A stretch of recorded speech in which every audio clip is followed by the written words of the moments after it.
Hi guys, তোমাদেরকে আজকে একটা নতুন জিনিস দেখাচ্ছি। দেখো, এটা হচ্ছে পটলের লতি। কালকে নিয়েছিলাম, একটু শুকিয়ে শুকিয়ে গেছে, তো আমি এটা ছুলেও নিয়েছি। তো তোমরা এটা কে কে খেয়েছো বন্ধু, একটু কমেন্ট করবে। আর খুব সুস্বাদু জিনিস, একটু তিতে তিতে লাগে কিন্তু খুব ভালো লাগে। আজকে আমি এটা রেসিপি বানাবো, তোমরা দেখতে থাকো। তো গাইস, তোমরা দেখতেই পাচ্ছ আমি পটলের লতি কেটে ধুয়ে নিয়েছি। আর এইখানে পেঁয়াজ কুচি আছে, আর এই যে লঙ্কা, রসুন, জিরা, সরষা, এটা আমি পেস্ট করে নেব। তো এই যে এখন আমি রেডি করে নিয়েছি, পেস্ট করব। তো আমার পেস্ট হয়ে গেছে, কড়াই গরম হয়ে গেছে, এখন তেল দেব।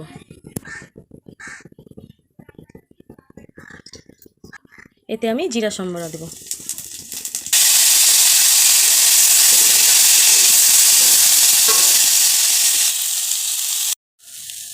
পেঁয়াজ দিয়ে হালকা করে ভেজে নিয়েছি, এবার লবণ হলুদটা দিয়ে দেব। লবণ হলুদ দিয়ে দিয়েছি, মশলাগুলো এখন আমি দিয়ে দেব।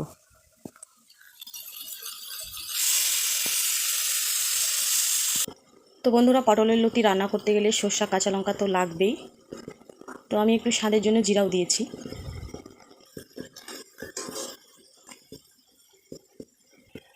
তো আমি এটাকে একটু ভালো করে কষিয়ে নেব।